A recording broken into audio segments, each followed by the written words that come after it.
Hello. അപ്പോൾ ഇന്നൊരു വട്ട ഈറ്റിനിടെയാണ് രാവിലെ തന്നെ നെയ്ച്ചോറും മുട്ടക്കറിയും മത്തി പൊരിച്ചതും ഉണ്ടായിരുന്നു. നെയ്ച്ചോറ് എന്ന് പറഞ്ഞാൽ നെയ്യൊന്നും ഒഴിച്ചിട്ടുള്ള നെയ്ച്ചോറല്ല, ഇത് വെളിച്ചെണ്ണയിൽ ഉണ്ടാക്കുന്ന, പിന്നെ അതിന് നെയ്ച്ചോറ് എന്ന് പറയുന്നതേ ഉള്ളൂ. പിന്നെ മത്തി പൊരിച്ചത്, എല്ലാവരും വിചാരിക്കും രാവിലെ തന്നെ ഈ പെണ്ണ് തിന്നാന്ന് മത്തി പൊരിച്ചെല്ലാം തിന്നുന്നതെന്ന്. പക്ഷേ എനിക്ക് ഭയങ്കര ഇഷ്ടമാണ് കേട്ടോ അതെല്ലാം തിന്നാൻ വേണ്ടിയിട്ട്. അങ്ങനെ അത് കഴിഞ്ഞിട്ട് പിന്നെ കുറച്ച് കഴിഞ്ഞ് ഒരു 11 മണിയെല്ലാം ആവുന്ന സമയത്ത് ഒരു നേന്ത്രപ്പഴം പുഴുങ്ങിയത് കഴിക്കും. ഒന്നല്ല, 2 നേന്ത്രപ്പഴം പുഴുങ്ങിയത് കഴിക്കും.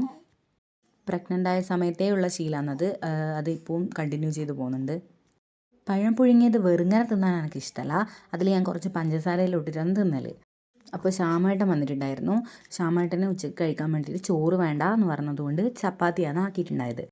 ശ്യാമേട്ടന് വേണ്ടി ആക്കിയതാണെങ്കിലും ചപ്പാത്തി ചുടുമ്പം വെറുതെ നിൽക്കണ്ടല്ലോ എന്ന് വിചാരിച്ചിട്ട് ഞാൻ 2 ചപ്പാത്തി രാവിലത്തെ മുട്ടക്കറിയിൽ മുക്കി തിന്നിനായിരുന്നു.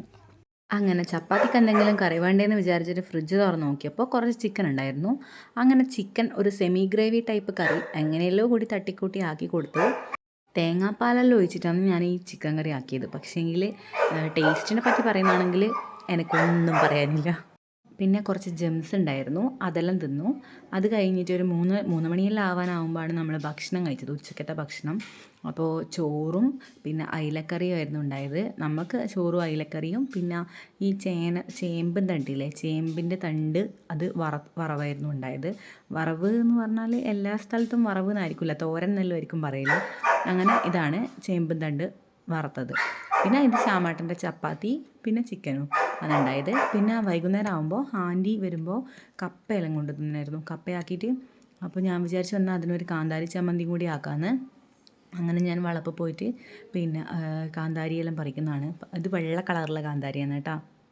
അങ്ങനെ വെള്ള കളറിലെ കാന്താരിയും പച്ച കളറിലെ കറിവേപ്പിലയും കൂട്ടിയിട്ട് മഞ്ഞ കളറിലെ കപ്പ തിന്നാന്ന് വിചാരിച്ചു. അങ്ങനെ അത് പൊന്നുമാണ് കേട്ടോ, എൻ്റെ ആപ്പൻ്റെ മോളാണ്. അങ്ങനെ കാന്താരിയും കറിവേപ്പിലയും ചെറിയുള്ളി ഉണ്ടായിട്ടില്ല, അതുകൊണ്ട് ഞാനൊരു വെല്ലുള്ളിയാണ് എടുത്തത്. അങ്ങനെ അതെല്ലാം കൂടിയിട്ട് പുളിയും കുറച്ച് വെളിച്ചെണ്ണയും ഉപ്പും കൂട്ടിയിട്ട് ഇങ്ങനെ കല്ലിനെ കൊണ്ട് ഇങ്ങനെ ഉടക്കുന്നതാണ്. അപ്പോൾ ആ ഉടക്കുന്ന മരത്തിൻ്റെ സാധനത്തിൻ്റെ പേരെന്താ വെച്ചാൽ അടിച്ചൂറ്റി എന്ന് നമ്മൾ പറയാം നമ്മുടെ നാട്ടിൽ.